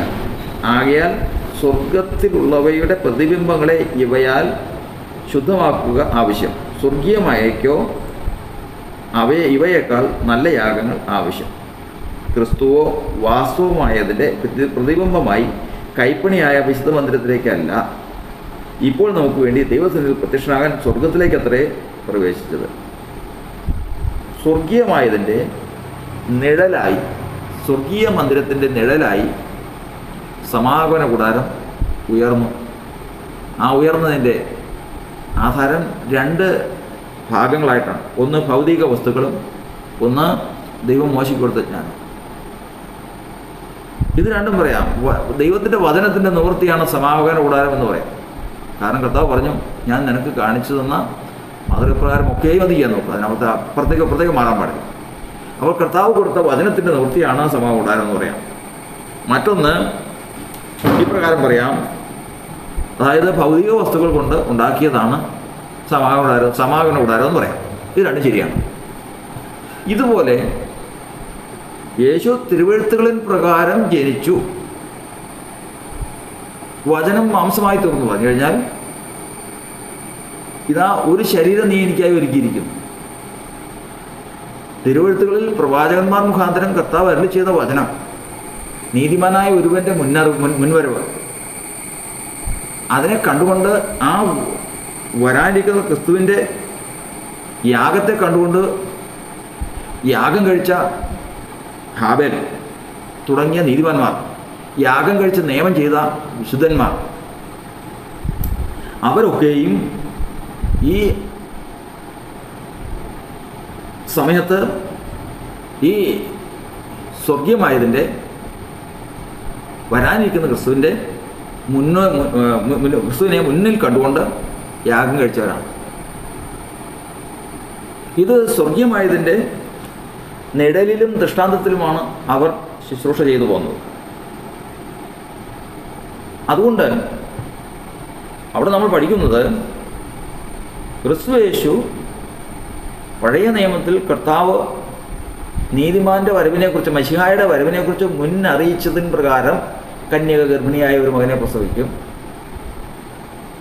വചനം മാംസമായി തീർന്നു, ക്രിസ്തു രാജാവായി വരും മുതലായിട്ടുള്ള വചനങ്ങളുടെ നിവൃത്തിയായിട്ട് യേശു ക്രിസ്തു മറിയ എന്ന കന്യകയിൽ ജാതനായി എന്ന് പറയാം. മറ്റൊന്ന് പറയാം, ദാവീദിൻ്റെ സന്തതിയായി, റോമാലേഖനം 1-5 വാക്യത്തിൽ ദാവീദിൻ്റെ സന്തതിയായി ജഡം സംബന്ധിച്ച് ജനിച്ചു, ജഡം സംബന്ധിച്ച് ദാവീദിൻ്റെ സന്തതിയായി ജനിച്ചു. അതായത് ദാവീദിൻ്റെ സന്തതി എന്ന് പറഞ്ഞാൽ മറിയയിൽ നിന്നാണ് ജന്മമെടുത്തത്. മറിയയിൽ നിന്ന് ജഡം എടുത്തിട്ടുണ്ട്. അതിന് സംശയമൊന്നുമില്ല. യേശു ഗർഭസ്ഥിതിയിൽ എങ്ങനെ വളർന്നു എന്ന് ചോദിച്ചു കഴിഞ്ഞാൽ മറിയൊന്ന് ശരീരം എടുത്തു. ഒരമ്മയുടെ വയറ്റിൽ ശിശു എങ്ങനെ വളരും? അത് ആ അമ്മയുടെ ശരീരത്തിൽ നിന്നുള്ള പോഷകങ്ങൾ ആ കുഞ്ഞിനെ വളർത്തിയതുപോലെ തന്നെ യേശുവിനെയും വളർത്തി. പക്ഷെ അത് വചനപ്രകാരമാണെന്ന് മാത്രം. അങ്ങനെ ശിശു ജനിക്കാനിടയായിത്തീർന്നു. അപ്പോൾ അവിടെ നിന്ന് നമ്മൾ പഠിക്കുന്നത് യേശുവിൻ്റെ ശരീരം വളർന്നത് ഭക്ഷണം കഴിച്ച് തന്നെയാണ്. ആ ഭക്ഷണം കഴിച്ച് തന്നെയാണ് വളർന്നത്. ദൈവത്തിൻ്റെ വചനപ്രകാരമാണ് ആ ശരീരം വളരുവാനിടയായിത്തീർന്നത്. അങ്ങനെ അവൻ്റെ ശരീരത്തെക്കുറിച്ച് നമുക്ക് മനസ്സിലായി. ശരീരം എന്ന് പറയുന്നത് നമ്മളുടെ ശരീരം ഈ ലോകത്തിലെ ഭക്ഷണം കഴിച്ച് ഉളവായി വരുന്നത് പോലെ തന്നെ യേശുവിൻ്റെ ശരീരവും ഉളവായി വന്നിട്ടുള്ളതാണ്. അടുത്ത ഭാഗം അവൻ്റെ ജീവനാണ്, അത് രക്തമാണ്. ഈ ജീവനും രക്തവും അത് എവിടെ നിന്ന്? അതിനെക്കുറിച്ച് എബ്രായലേഖനം 7:15 പറയുന്ന പ്രകാരമാണ്, ജഡസംബന്ധമായ കൽപ്പനയുടെ പ്രമാണത്താലല്ല, അഴിഞ്ഞു പോകാത്ത ജീവന്റെ ശക്തിയാൽ ഉളവായ വേറെ ഒരു പുരോഹിതൻ മൽക്കീസേദെക്കിന് സദൃശനായി ഉദിക്കുന്നുവെങ്കിൽ അത് ഏറ്റവും അധികം തെളിയുന്നു. അഴിഞ്ഞു പോകാത്ത ജീവന്റെ ശക്തിയാൽ ഉളവായ ഒരു പുരോഹിതൻ. അഴിഞ്ഞു പോകാത്ത ജീവന്റെ ശക്തി അതാരാ? അഴിഞ്ഞു പോകാത്ത ജീവനാണ് ക്രിസ്തുവാണ്. വഴിയും സത്യവും ജീവൻ. അത് ദൈവപുത്രനായ ക്രിസ്തുവാണ്. ദൈവസിംഹാസനത്തിലിരിക്കുന്ന ഈ ക്രിസ്തുവിൻ്റെ നിഴലാണ് മറിയയിൽ വന്നത്. നമ്മളിതിനു മുമ്പ് ഗ്രഹിച്ചിട്ടുണ്ട്, ദൈവപുത്രൻ എവിടെ പോയതാലും പരിശുദ്ധാത്മാവിലായിരിക്കും പോകുന്നത്. പരിശുദ്ധാത്മാവില്ലാതെ ദൈവപുത്രന് പ്രത്യക്ഷപ്പെടാൻ സാധിക്കുകയില്ല. പരിശുദ്ധാത്മാവില്ലാതെ വചനമില്ല. പരിശുദ്ധാത്മാവില്ലാതെ ദൈവജ്ഞാനമില്ല. പരിശുദ്ധാത്മാവില്ലാതെ ദൈവശക്തിയില്ല. അപ്പോൾ ഇതൊക്കെയും പരിശുദ്ധാത്മാവിലാണ്. അപ്പോൾ ജീവൻ്റെ ശക്തിയാൽ ഉളവായ അത് എന്ന് പറയുമ്പോൾ ദൈവത്തിൻ്റെ പരിശുദ്ധാത്മാവ് നിൻ്റെ മേൽ വരും, അത്യുന്നതൻ്റെ ശക്തി നിൻ്റെ മേൽ നേരിടും. അത് തന്നെയാണ് ഇവിടെ എബ്രായലേഖനം 7:15 നമ്മൾ വായിച്ചത്. അഴിഞ്ഞു പോകാത്ത ജീവൻ്റെ ശക്തിയാൽ ഉളവായ ഒരു പുരോഹിതൻ.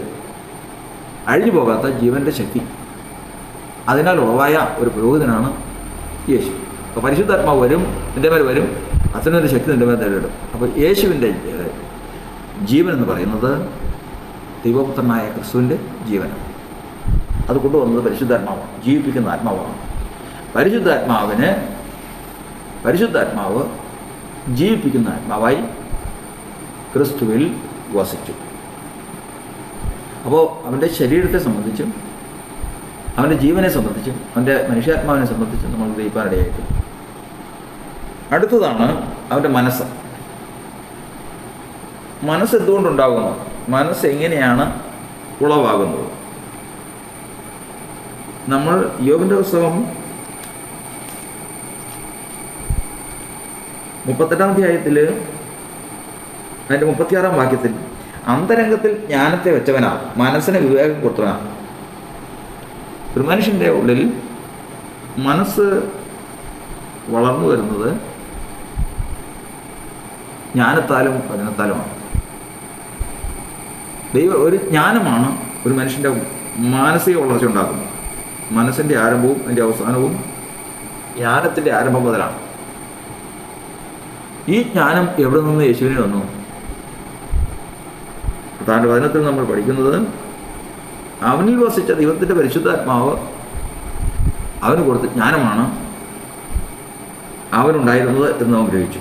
കർത്താവ് പറഞ്ഞു, ഇവിടെ ഇതാ ശലോമോനിലും വലിയവൻ. ഈ യേശു ജന്മനാ തന്നെ സർവജ്ഞാനിയും ആയിരുന്നുവോ? ഇല്ല. ലൂക്കോസിൻ്റെ സുവിശേഷം നമ്മൾ പഠിക്കുന്നത് യേശുവോ ജ്ഞാനത്തിലും വളർച്ചയിലും ദൈവത്തിൻ്റെയും മനുഷ്യരുടെയും കൃപയിലും മുതിർന്നു വന്നു. ലൂക്കോസ് സുവിശേഷം 2-ാം അധ്യായത്തിൻ്റെ 52-ാം വാക്യമാണ്. യേശുവോ ദൈവജ്ഞാനത്തിൽ മുതിർന്നു വന്നതാണ്. അല്ലാതെ അവൻ ജന്മനാ ജ്ഞാനിയായിരുന്നു എന്നല്ല. സാധാരണ ഒരു മനുഷ്യൻ പ്രാപിക്കുന്നത് പോലെ ജ്ഞാനം പ്രാപിച്ച് വളർന്നു വന്നവനാണ്. അങ്ങനെയാണ് അവൻ്റെ മനസ്സ് വളർന്നു വന്നത്. എന്നാൽ അവൻ്റെ ഉള്ളിൽ ഈ ലോകത്തിൻ്റെ ജ്ഞാനമോ ദൈവത്തിൻ്റെ ജ്ഞാനത്തിൽ നിന്ന് വേർപെട്ട ഒരു ജ്ഞാനമോ പ്രവൃത്തിയായി അല്ലെങ്കിൽ മനസ്സായി തീർന്നിരുന്നില്ല. അങ്ങനെ പ്രവൃത്തിയായി തീർന്നിരുന്നെങ്കിൽ അവൻ്റെ ജീവിതത്തെക്കുറിച്ച് ശത്രു അവകാശം പറയുമായിരുന്നു. എന്നാൽ അവനത് പറയാൻ സാധിച്ചില്ല. ശത്രു അവനത് പറയാൻ സാധിച്ചില്ല. അവളിവിടെ നിന്ന് നമ്മൾ ഇത്രയും കാര്യങ്ങൾ ഗ്രഹിക്കേണ്ടതായിട്ടുണ്ട്. അവൻ്റെ ശരീരം ഭക്ഷണം കൊണ്ടുള്ളത് വചനപ്രകാരം അവൻ്റെ ശരീരത്തെ പണിതു. പിന്നെ പരിശുദ്ധാത്മാവ് ദൈവപുത്രൻ്റെ ശക്തിയാൽ, ദൈവപുത്രൻ്റെ ശക്തിയുടെ നിഴലിനാൽ, അഴിഞ്ഞു പോകാത്ത ജീവനാൽ അവനിൽ ജീവിതം ആരംഭിച്ചു. പരിശുദ്ധാത്മാവിൻ്റെ ജ്ഞാനത്താൽ അവൻ്റെ മനസ്സ് വളർന്നു. അങ്ങനെ അവൻ ഒരു മനുഷ്യനായി ഈ ലോകത്തിൽ വന്നു. ഇത്രയും ഭാഗങ്ങൾ അവൻ്റെ മനുഷ്യത്വത്തെ കുറിക്കുന്നു. ഏതൊക്കെ ഭാഗം? ശരീരത്തെ ദൈവമായിട്ട് കാണുന്നവരുണ്ട്. ശരീരം ദൈവമാണ്. ശരീരം ദൈവമാണ്. കാരണം വചനം, ആദിയിൽ വചനം ഉണ്ടായിരുന്നു, വചനം ദൈവത്തോടു കൂടിയായിരുന്നു, വചനം ദൈവമായിരുന്നു. അപ്പോൾ ദൈവം വചനമായി തീർന്നതിന് ശേഷം ആ വചനമാണ് മാംസമായി തീർന്നത്. അതുകൊണ്ട് മാംസം ദൈവം തന്നെയാണ്. അങ്ങനെ വിശ്വസിക്കുന്നവരും പഠിക്കുന്നവരും പഠിപ്പിക്കുന്നവരും ഉണ്ട്. അങ്ങനെയെങ്കിൽ അവിടെ കല്ലറയിൽ 3 ദിവസം ഇരുന്നപ്പോൾ ആ ശരീരത്തിൽ ജീവനില്ലായിരുന്നു. അത് ദൈവമാണ്. അല്ല, അങ്ങനെയല്ല. നമ്മൾ അങ്ങനെ പഠിക്കുന്നില്ല. അതവൻ്റെ മാനുഷിക വശമാണ്. ശരീരം. 2, നമ്മെപ്പോലെ ഒരു മനുഷ്യാത്മാവനുണ്ടായിരുന്നു. പരിശുദ്ധാത്മാവാണെന്ന് മാത്രം. നമ്മെപ്പോലെ രക്തമുണ്ടായിരുന്നു, പക്ഷേ ദൈവത്തിൻ്റെ രക്തമായിരുന്നു മാത്രം. അതുപോലെ തന്നെ ജ്ഞാനത്താൽ വളർന്നൊരു മനസ്സുണ്ടായിരുന്നു. അത് ആ മനുഷ്യൻ്റെ മനസ്സായിരുന്നു. അതായത് ദൈവത്തിൽ നിന്ന് പ്രാപിച്ച ജ്ഞാനത്താൽ, അനുസരണത്താൽ വളർച്ച പ്രാപിച്ച മനസ്സായിരുന്നു അത്.